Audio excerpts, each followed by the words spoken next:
விதியின் எதிரொலிகள் விதி மற்றும் மீட்பின் கதை அத்தியாயம் -5 ஆஷிராவின் சுடர் பிறந்த போர் இளவரசியா. சிம்லா மீது பனி சாம்பல் போல விழுந்தது. போரினால் ஏற்பட்ட வடுக்களை மூடியது. இப்போது எம்பர் மன்னரின் ஆன்மாவிலிருந்து விடுபட்ட வீர். புயலுக்குப் பிறகு அமைதியைப் போல ஒரு விசித்திரமான வெறுமையை உணர்ந்தார். அவரால் இனி நெருப்பை வரவழைக்க முடியவில்லை. ஆனால் அவர் அதைவிட பெரிய ஒன்றை வென்றிருந்தார். அவரது சுதந்திரம். ஆனாலும் அமைதி நீண்ட காலம் நீடிக்கவில்லை. தி கேதரிங் ஸ்ட்ரோம். கருப்பு வனத்திற்கு அப்பால் ஒரு பாழடைந்த சிகரத்தின் மேல். சுடரின் சகோதரத்துவம் சபை நடத்தியது. புகை மற்றும் கோபத்தில் மூடப்பட்ட ஆச்சாரிய ருத்ராக்ஷ். ஒரு ஒளிரும் வட்டத்தின் மையத்தில் நின்றார். அவர் எம்பர் மன்னரை துண்டித்தார் என்று அவர் உருமினார். அவர் மரணத்தை தேர்ந்தெடுத்தார். ஆனால் அவ்வாறு செய்வதன் மூலம் அவர் இறுதி முத்திரையை எழுப்பினார். ஒரு முக்காடு அணிந்த உருவம் முன்னோக்கி வந்தது. உயரமான, அமைதியான, உடைந்த பனி போன்ற குரலுடன். எங்களிடம் ஒரு கடைசி ஆயுதம் உள்ளது என்று அந்த உருவம் கூறியது. சாம்பலின் குழந்தை. முதல் சுடரில் பிறந்தது. ராஜாவிடமிருந்து கூட மறைக்கப்பட்டது. ஆச்சார்யாவின் உதடுகள் ஒரு கொடிய புன்னகையில் சுருண்டன. அப்படியானால் அவளை வீட்டிற்கு அழைத்து வர வேண்டிய நேரம் இது. வீரின் புதிய நோக்கம். சிம்லாவில் திரும்பிய வீர் இயல்பு வாழ்க்கைக்கு திரும்ப முயன்றார். ஆனால் நெருப்பு ஒரு அடையாளத்தை விட்டுச் சென்றிருந்தது. அவரது தோலில் அல்ல, ஆனால் அவரது ஆன்மாவில். சுஹானியும் அதை கவனித்தார். அவர் தொலைவில் இருந்தார், பேய் பிடித்திருந்தார். கடந்த காலத்தால் அல்ல, ஆனால் அவர் பார்க்க முடியாத எதிர்காலத்தால். யுவராஜ் மௌனத்தில் பயிற்சி பெற்றார். சகோதரத்துவம் பழிவாங்கும் என்று அவருக்கு தெரியும். ஒரு இரவு ஒரு வயதான துறவி வீரின் வாசலில் வந்தார். அவரது கண்கள் பண்டைய ஒளியால் எரிந்தன. நீ சுடரை துண்டித்திருக்கலாம் என்று அவர் கூறினார். ஆனால் அவ்வாறு செய்ததன் மூலம் நீங்கள் அவளை எழுப்பினீர்கள். முதல் போரின் சாம்பலில் மறைந்திருந்தவள் யார்? வீர் கேட்டார். நெருப்பின் கடைசி மகள் என்று துறவி கூறினார். ஆஷிரா. எம்பர் ராஜாவின் வாரிசு. ஒரு புதிய எதிரி வெளிப்படுகிறான். இமயமலையின் ஆழத்தில் எரியும் கோவிலில் ஆஷிரா தன் கண்களை திறந்தாள். அவள் உடல் உருகிய கண்ணாடி போல மின்னியது. அவள் மூச்சைச் சுற்றி தீப்பிழம்புகள் வளைந்தன. அவனிடம் இருந்து சிறந்ததை அவள் எடுத்து கொண்டாள். துறவி கிசுகிசுத்தார். சக்தி. ஆத்திரம். அழியாமை. அவன் மரணத்திற்கு அவள் உன்னை குறை கூறுகிறாள். யுவராஜின் முகம் கடினப்பட்டது. சகோதரத்துவம் அவளை முதலில் கண்டுபிடித்தாள். அவர்கள் ஏற்கனவே கண்டு பிடித்துவிட்டார்கள். துறவி கூறினார். அவள் அவனுக்காக வருகிறாள். சுஹானியின் ரகசியம். வீர் போருக்கு தயாராகும் போது சுஹானி வெளிரி போய் பின்வாங்கினாள். அவள் கனவுகளில் சின்னங்களை பார்க்கத் தொடங்கினாள். கண்ணாடிகளில் கிசுகிசுக்கள் அவளை பின்தொடர்ந்தன. ஒரு மாலை உண்மை வெளிவந்தது. நான் நினைக்கிறேன். நான் அவளுடன் இணைந்திருக்கிறேன். சுஹானி ஒப்புக்கொண்டார். ஆஷிராவிடம். யுவராஜ் வாள் உருவியபடி நின்றார். என்ன இணைக்கப்பட்டிருக்கிறது என்று நீங்கள் சொல்கிறீர்கள். சுஹானியின் கண்கள் தங்க ஒளியால் மின்னின. என் கனவுகளில் நான் அவளுடைய நினைவுகளை பார்க்கிறேன். அவளுடைய கோபத்தை நான் உணர்கிறேன். நான் இருப்பதை அவள் அறிவாள். வீர் முன்னேறினார். அப்படியானால் நாம் அவளை முதலில் கண்டு பிடிப்போம். சகோதரத்துவம் அவளை பயன்படுத்துவதற்கு முன்பு. பயணம் மீண்டும் தொடங்குகிறது. வீர், யுவராஜ் மற்றும் சுஹானி மீண்டும் மலைகளை நோக்கி புறப்பட்டனர். அஷிரா பிறந்த இடமான புகை கோட்டையின் இடிபாடுகளை நோக்கி. அவர்கள் உறைந்த காடுகளை கடக்கும்போது இடி வானத்தில் உருண்டது. சகோதரத்துவம் அதன் கீழ் அணிவகுத்துச் சென்றது. அஷிரா அவர்களின் மையத்தில் நடந்தார். கண்கள் ஒளிரும். முடி காற்றில் தீப்பொறிகள் போல எரிகிறது. அவர்கள் என் தந்தையை அழைத்துச் சென்றார்கள். அவள் கிசுகிசுத்தாள். இப்போது நான் எல்லாவற்றையும் எடுத்துக்கொள்வேன். எனவே அடுத்த போர் தொடங்கியது. நெருப்புக்காக அல்ல. பழிவாங்குவதற்காக அல்ல. ஆனால் விதியின் ஆன்மாவுக்காகவே.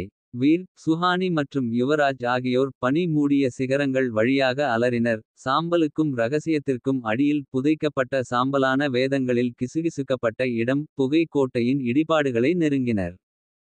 இங்கே நீண்ட காலத்திற்கு முன்பு எம்பர் மன்னர் முதல் ஒப்பந்தத்தை உருவாக்கினார். இங்கே அவரது மகள் ஆஷிரா ஒரு நாள் எழுந்து அவர் தொடங்கியதை முடிக்க மறைந்திருந்தார்.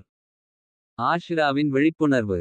கோட்டையின் எச்சங்களுக்குள் ஆழமாக ஆஷிரா ஒரு எரிந்த கண்ணாடியின் முன் நின்றார். அவளுடைய பிரதிபலிப்பு வெப்பம் மற்றும் மந்திரத்தால் மங்கலாக இருந்தது. அவளுடைய சிவப்பு நிற கண்கள் அவள் விரல்களைச் சுற்றி தீப்பிழம்புகள் சுருண்டு கிடப்பதை பார்த்தன. கீழ்ப்படிதல், உயிருடன், கோபம். நான் அவனை உணர்கிறேன். அவள் அருகில் மண்டியிட்ட ஆச்சாரிய ருத்ராக்ஷிடம் சொன்னாள். என் தந்தையை முடிவுக்கு கொண்டு வந்த பையன். அவர் ஒப்பந்தத்தை முறித்து கொண்டார். ருத்ராக்ஷ சீறினார். ஆனால் என் ராணி, நீ ஒரு புதிய ஒன்றை உருவாக்குவாய். வலிமையானது, நித்தியமானது. ஆஷிரா உடைந்த கண்ணாடியை தொட்டாள். பையனுக்கு என் அப்பாவின் நெருப்பு இருக்கிறது. அவன் அதை தொலைத்துவிட்டதாக நினைத்தாலும் அது அவன் ஆன்மாவில் வாழ்கிறது. நான் அதை திரும்பப் பெறுவேன்.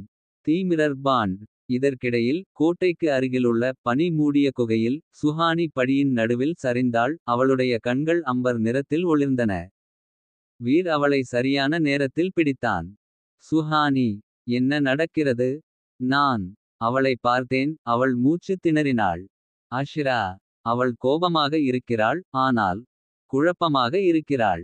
நான் நினைக்கிறேன் அவளுக்கு முழு உண்மையும் தெரியாது. யுவராஜ் கண்களைச் சுருக்கினான். நீ இன்னும் இணைக்கப்பட்டிருக்கிறாய். ஒரு மனநல கண்ணாடி. இரட்டைச் சுடர்களைப் போல ஒரே பிணைப்பின் இரண்டு முனைகள். வீர் தனது கைமுட்டிகளைப் பற்றி கொண்டான். அப்படியானால் அந்த இணைப்பை பயன்படுத்தலாம். ஒருவேளை நாம் அவளை அடையலாம். ருத்ராக்ஷ் அவளை ஒரு அரக்கனாக மாற்றுவதற்கு முன்பு. ஆனால் சுஹானி தயங்கினாள். நான் வேறொன்றை பார்த்தேன். ஒரு சடங்கு. அவர்கள் அவளுடைய ஆன்மாவை சுடரின் இதயத்துடன் இணைக்கப் போகிறார்கள். அவர்கள் வெற்றி பெற்றால் அவள் சக்திவாய்ந்தவள் மட்டுமல்ல. அவள் தடுக்க முடியாதவளாகவும் ஆகிவிடுவாள்.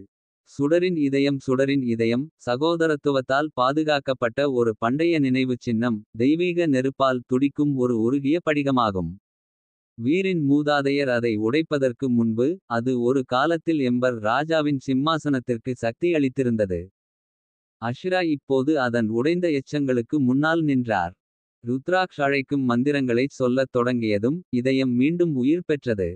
நான் ஒரு அரக்கனாக இருக்க விரும்பவில்லை. அஷிரா கிசுகிசுத்தாள். அவன் ஏன் என்னிடமிருந்து எடுக்கப்பட்டான் என்பதை நான் அறிய விரும்புகிறேன். ருத்ராக்ஷ் ஏளனம் செய்தார். சக்தி உனக்கு எல்லா பதிலையும் கொடுக்கும். ஆனால் நெருப்பு விசித்திரமாக துடித்தது. அவளுடைய தொடுதலை நிராகரித்தது. அஷிராவின் கண்கள் விரிந்தன. அவன் அருகில் இருக்கிறான். அவள் கிசுகிசுத்தாள். வீர் இங்கே இருக்கிறான். வீரும் அஷிராவும் முதல் சந்திப்பு. அன்றிரவு பாழடைந்த கோட்டைக்குள் வீர் தனியாக நின்றார். அவர் இதயத்தின் பிரகாசத்தை பின்தொடர்ந்தார்.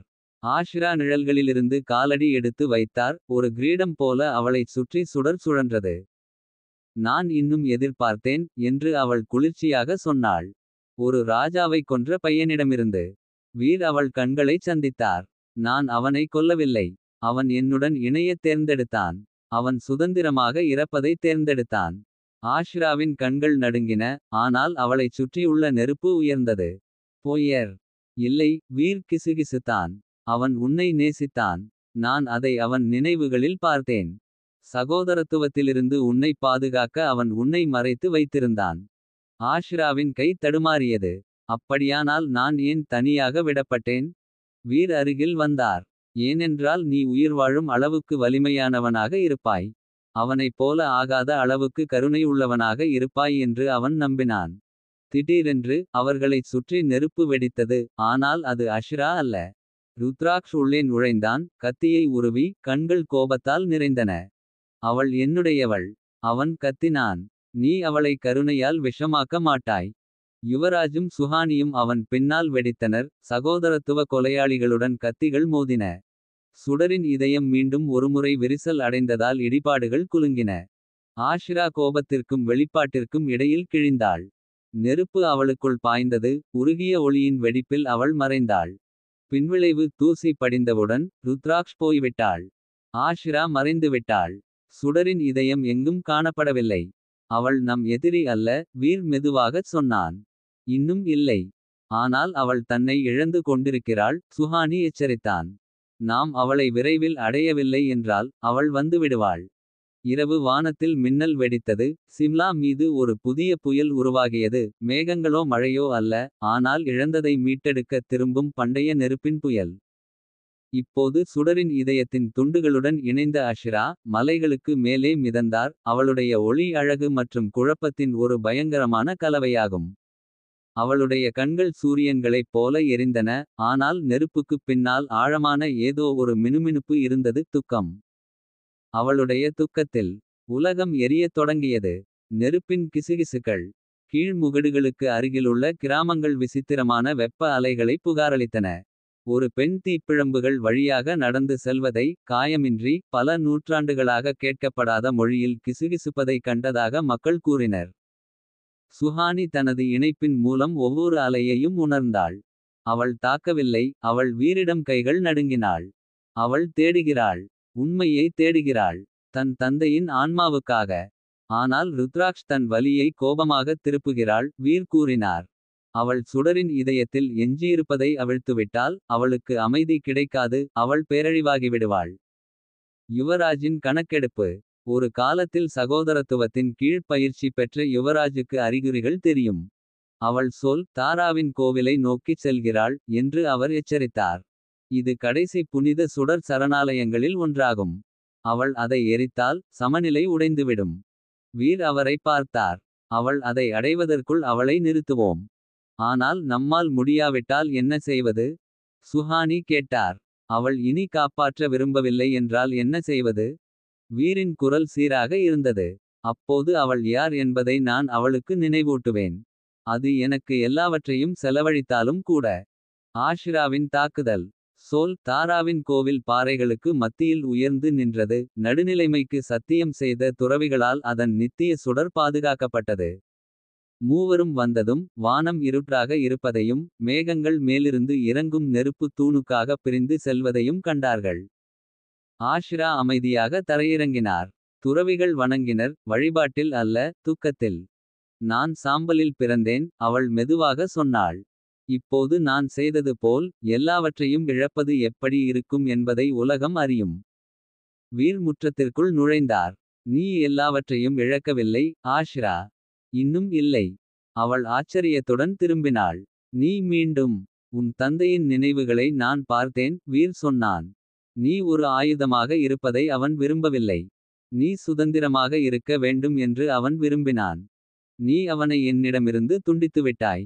அவள் கத்தினாள், அவள் உள்ளங்கைகளில் இருந்து நெருப்பு வெடித்தது. நீ அவன் ஆன்மாவை எடுத்துக்கொண்டு என்னை மௌனமாக விட்டுவிட்டாய். வீர் அசையவில்லை. இல்லை. நான் அவனுக்கு அமைதியை கொடுத்தேன். உனக்கும் அதையே கொடுக்க நான் இங்கே இருக்கிறேன். சுஹானியின் சூதாட்டம். சுஹானி முன்னேறினாள், அவளுடைய சொந்த உடல் நெருப்பால் மின்னத் தொடங்கியது. ஆஷிரா உறைந்து போனாள். நீ நீ என் சுடரைச் சுமக்கிறாய். நான் உன் நினைவைச் சுமக்கிறேன். சுஹானி கிசுகிசுத்தாள். சகோதரத்துவம் உன்னை பயன்படுத்துவதற்கு முன்பு நீ எப்படி இருந்தாய்? ஆத்திரத்திற்கு முன்பு. ஒரு கணம் ஆஷிராவைச் சுற்றி இருந்த நெருப்பு மென்மையாகியது. அவள் கண்களில் கண்ணீர் பெருக்கெடுத்தது. ஆனால் பின்னர் ருத்ராக்ஷின் குரல் பாறைகள் வழியாக எதிரொலித்தது. அனைவரையும் எரித்துவிடு, என் ராணி. நெருப்பால் மட்டுமே துரோகத்தை அழிக்க முடியும். ஆஷிரா கத்தினாள், ஒரு பெரிய அலையில் நெருப்பு வெடித்தது. சரியான நேரத்தில் வீர் சுஹானியை காப்பாற்றினான். வெடிப்பு யுவராஜை மயக்கமடையச் செய்தது. தீப்பிழம்புகள் எழுந்ததும் சுஹானி சரிந்தாள்.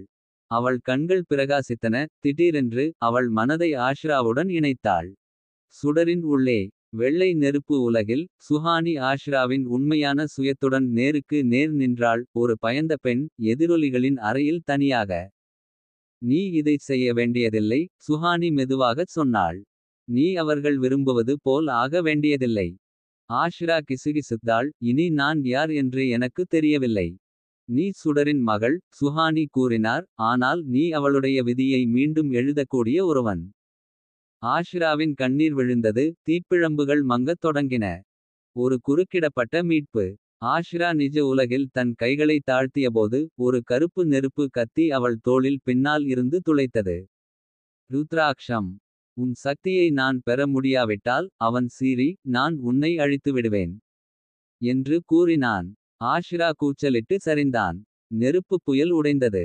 வீர் ருத்ராக்ஷை நோக்கி தாக்கினார். உள்ளிருந்து ஒரு மறைந்திருக்கும் தீப்பொறியை கட்டவிழ்த்துவிட்டார். எம்பர் ராஜாவின் நெருப்பின் கடைசி துண்டு இன்னும் அவருக்குள் இருந்தது.